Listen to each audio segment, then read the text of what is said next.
At 19, I was hired for the role of a correctional officer, one of the youngest there was at the time, working at the most dangerous prison in Australia. I'd worked there for 40 years, 7 days a fortnight, 12-hour shifts.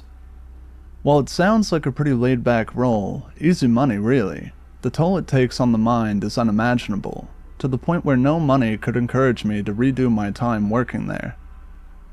There were good times, where the men I worked with would better themselves and make something out of their lives afterwards.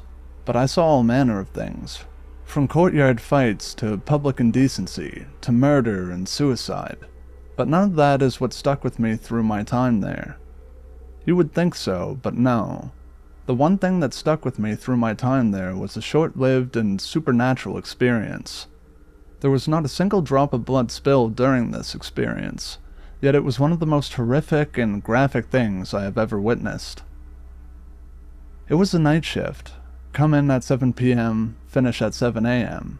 We very rarely did night shifts, and this was my first one since finishing training. What usually was a staff of 200 people had dwindled down to about 30 by 10 p.m. We weren't left alone per se, but we generally did rounds on our own, every hour or so.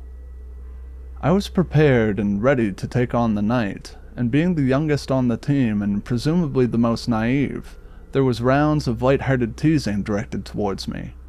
You'll have aged to 60 by the end of the night. Be aware of the night crazies, young Padawan. The start of the shift was quiet, peaceful almost, no issues, no weird bumps in the night. The inmates were quiet, dead asleep in their cells.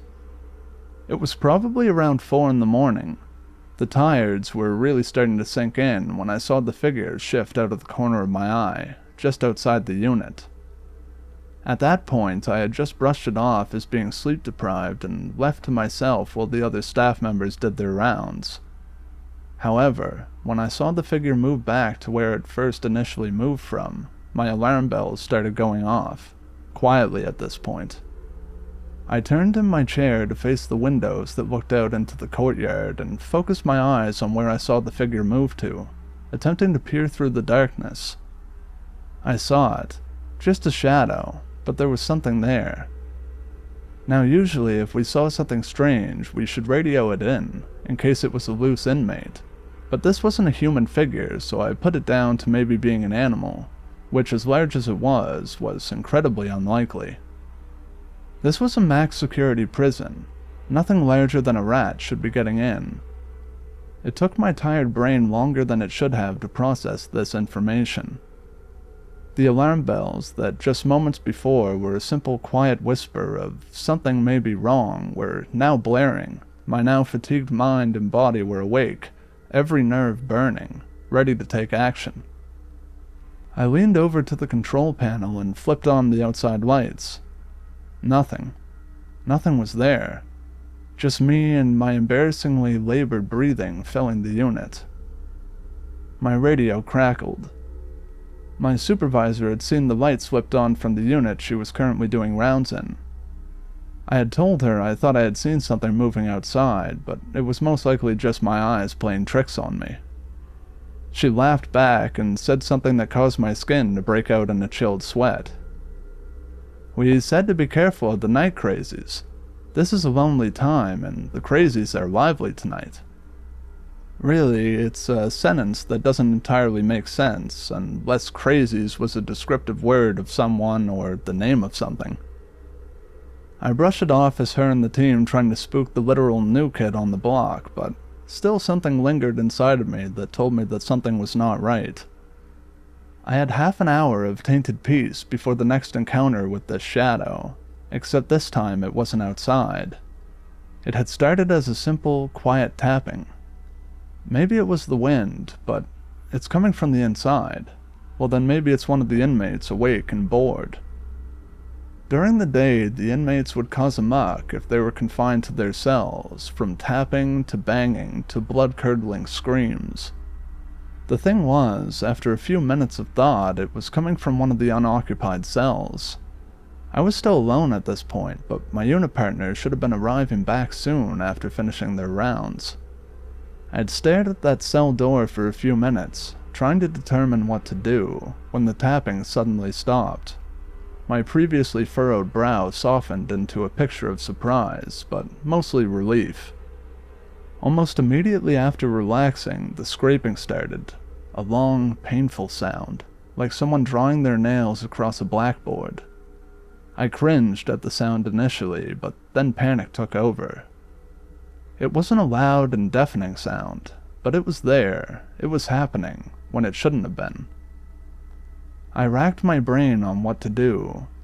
Radio in, strange noise coming from unoccupied cell, going to investigate.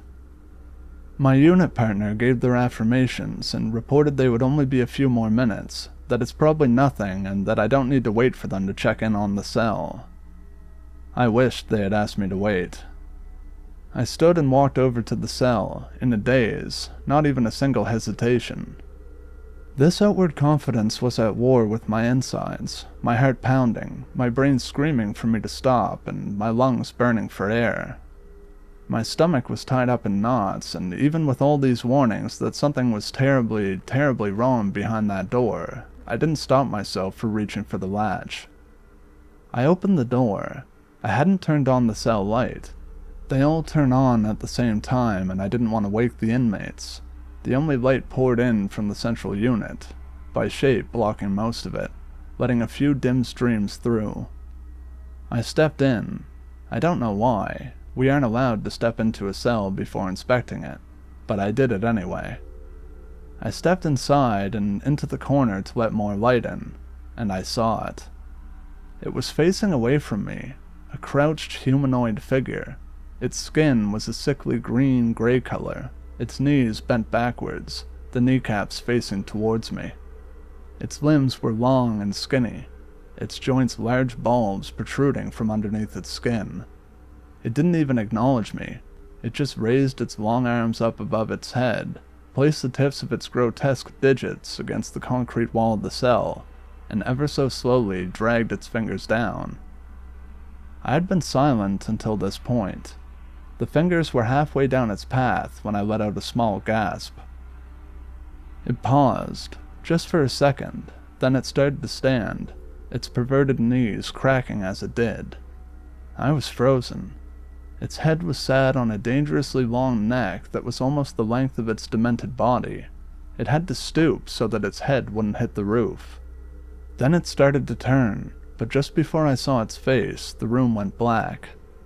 The door had shut, and I crumbled to the floor, screaming, for what felt like hours, but was really only 30 seconds according to my unit partner who had ran to open the cell door. I was sent home early that day.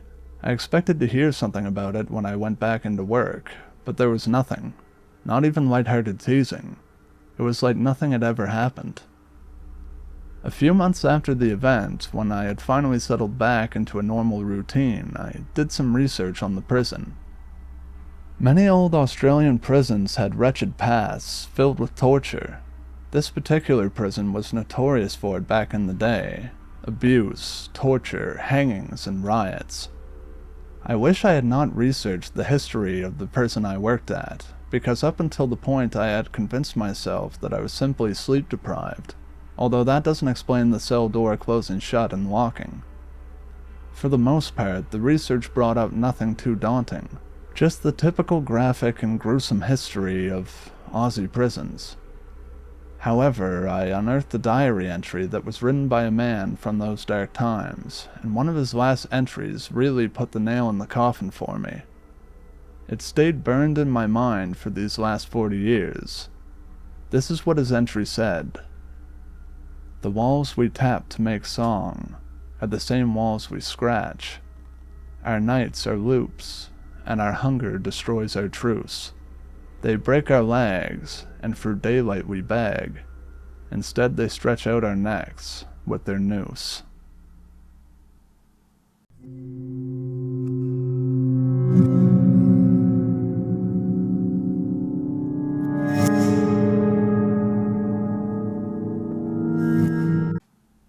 I work in a nursing home, and my schedule consists of days, evenings, and nights.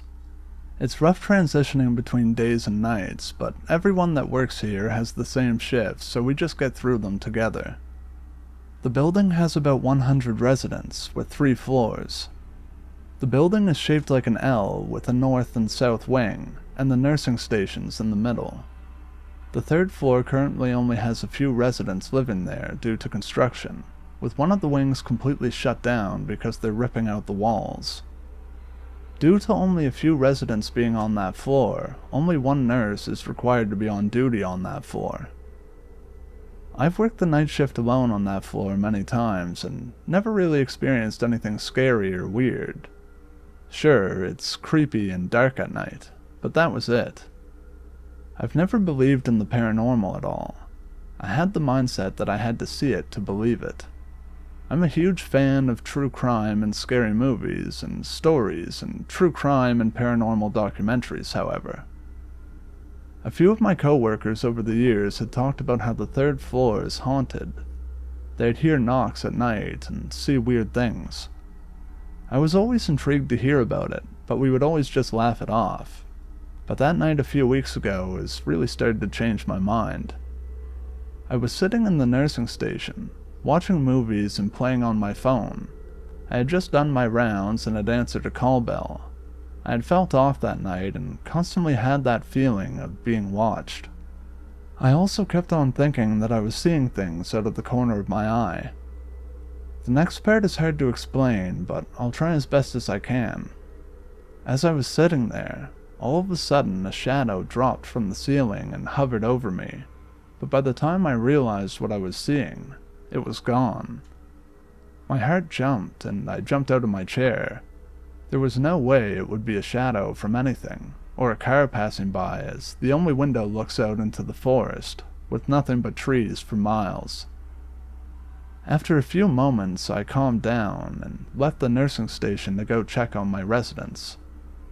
Nothing seemed amiss, and none of them were awake except for the little old lady at the end of the hall, watching her TV shows. As I walked back to the nursing station, I swore I saw feet or a shadow moving under the crack of the door leading to the wing that was closed for construction. I opened the door just to make sure it wasn't a wandering resident from another floor. Happens quite often, but there was no one there. I walked back to the nursing station freaked out, still feeling like someone or something was watching me. I settled back into my chair and tried to watch TikTok videos to get my mind off of it. I was sitting with my back to the window, facing the door. After about an hour of watching videos, I glanced at the clock. It was 3:03. I remember being slightly annoyed as my coworker had promised to come up at 2:50 so I could have my break and go out to my car to have a smoke. Unhealthy, I know. I'm trying to quit, but that night I needed one. All of a sudden, I hear 3 knocks on the window behind me. I jumped up, looked out the window, and there was nothing there. Flight mode took over, and I just darted down the hall, running into my coworker who was just coming off the elevator. Now bear in mind, I'm on the 3rd floor, which is pretty high up. There was no stairway, tree, or ladder outside that window, so it was impossible for a person to be outside knocking on it.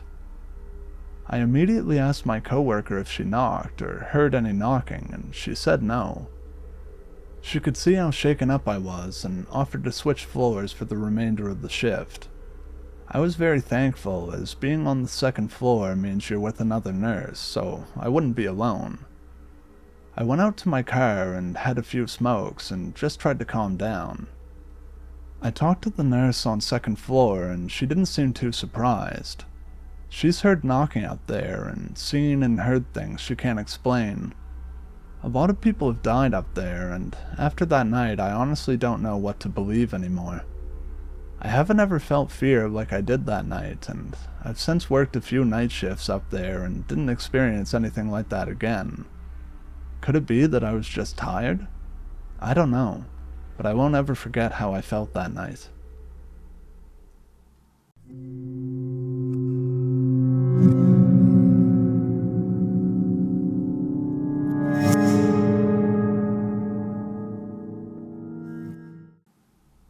used to have a part-time job as a security guard at a senior home, not assisted living, so there weren't any nurses or such on the premises. Just me and 50 to 100 old people. My shift was weekends 6 p.m. to 6 a.m., though nothing really happened until 10 p.m. when all the visitors left and the residents were asleep. I walked around checking windows and doors, making sure they were locked. The cafeteria has a door to the back garden. I made sure to lock it too. After finishing my rounds, it's 4 stories high, I get back to my desk and I see movement in the garden. It's windy, so I assumed it was just trees and bushes blowing around, but I keep a close eye on it. That's when I see the shape of a person in a white dress dancing in the garden. I race to the cafeteria and see nothing. After checking the door, it's still locked. I go back to my desk and watch the feed. She comes back, whirling around, and it makes me feel cold. I grab my phone and go check one more time. Still nothing. But this time, the door is unlocked. I re-lock it, head back to my desk, and look through the cameras. Nobody is in the building, but I walk around just in case. After confirming nobody is inside, I sit back down and calm down, assuming I mistakenly unlocked the door. Then, I see a shadowy figure standing in front of the main entrance doors. I look at the front camera. Nothing there. I look back to the door and the shadow is standing right there. That's when things got really weird. The shadow smiled, disappeared, then the doors opened. To open those doors, you need a security card, or a resident opens it from the inside. Nobody was there to buzz them in. My desk is in front of the doors, and nobody was outside to use a card, but the door is wide open. I brace myself to deal with whatever tries to enter through the second set of doors. Those are just motion sensor. Nothing comes. The outside doors close and the inside doors remain shut. After the doors shut, I saw a flash of light in the garden camera, but then nothing. I decide to call maintenance and tell them about the faulty door, and walk outside to investigate, going around the whole building just in case I find a kid messing with me. That's when I see the giant steel double doors where the dumpsters are stored. They're bent outwards. A vehicle hitting the doors would push them inward, but the doors look like they were rammed from the inside. When I mentioned that to maintenance, they were shocked. The doors were fine when my shift started, and I didn't hear any noise. I quit a week later.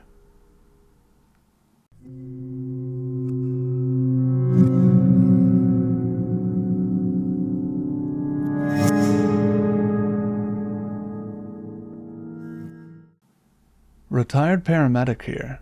Had a call on a very desolate stretch of road for a car sitting in the middle of the road, covered in blood. Of course it has to happen at 2 a.m., just like every horror story. We arrive on scene and find a new Camaro sitting in the middle of the road that had obviously been in an accident. Problem is, there is absolutely nothing else around the car. No persons, no other vehicles, nothing. Part of my job then was as a tactical paramedic for our sheriff's department. Sounds all exciting and high speed, low drag. Nope, not as a medic. I got paid to wait for stuff to happen and sit in the rear with the gear. This being said, my paramedic partner and I both had pistols in the ambulance. As we start approaching the Camaro, my partner is shining a light around when he says really low, hushed and rushed, "Back, back, back, back. Now, now, now." I shined my light in the car, and there are intestines wrapped around the gear shifter and a lung in the back seat. So, we kind of freak out, call dispatch, let them know what's happening, and we are in the process of getting out of there till the cops show up, when we see a figure appear walking down the road towards us. As he gets closer, we see he is covered in blood and gore. We both throw on our tactical vests, helmets, snatch our pistols as I sound like a frightened Home Alone 9-year-old on the radio to dispatch. We approach and start screaming at him to get on the ground, which he does. After everyone's heart rate is below 200 beats per minute, we start talking and figure out what happened. This guy had purchased a brand new Camaro and drove it to this desolate stretch of road to open it up. He said 1 minute he is shifting gears, and the next thing he knows his car is all over the road and his mouth was full of blood, and it seemed like an explosion had went off. I start looking his injuries over and can't really see anything major, and ask him about the passenger in his car. He says, "What passenger?" My partner says there's a lung in your back seat. Dude goes straight into mental overload and can't come up with anything, so I'm thinking he's hurt. Get him in the ambulance. Police are 5 minutes away. We potentially have another victim out there. I have to go look by myself. I walk through the crash scene, look in the car, and sure enough, intestines wrapped around the gear shifter, lung in the back seat, looks like parts of a liver, looks like a hand grenade went off inside the car. I walk around the other side of the car and see a faint blood smear / stain on the road. Walk to it. See something else further down the road, so I keep walking towards it. I finally see something on the side of the road and run up to it, honestly completely freaked out and scared to death about the body I was about to see. And the dude had hit a deer. What happened is, when he was winding the car out, state police estimated him well over 100 miles per hour. A deer jumped into his car's pathway and hit the top corner of the windshield with its stomach. When the windshield crashed, it created a negative vacuum in the car, sucking almost all of the deer's organs out and into his car and all over him. I had the fire department decontaminate him, wrapped him in some blankets, and took him to the hospital. For many, many years after, my wonderful 911 dispatchers happily played the recording for anyone who wished to hear it.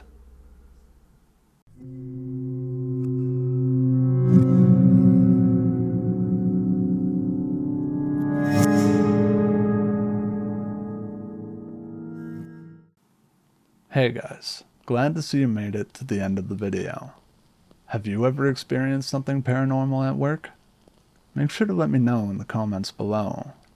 If you have any stories you'd like to be narrated, be sure to send them in. Alright guys, that just about wraps up the video.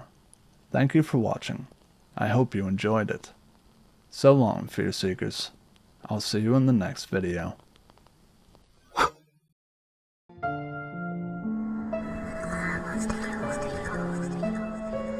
She's not dead.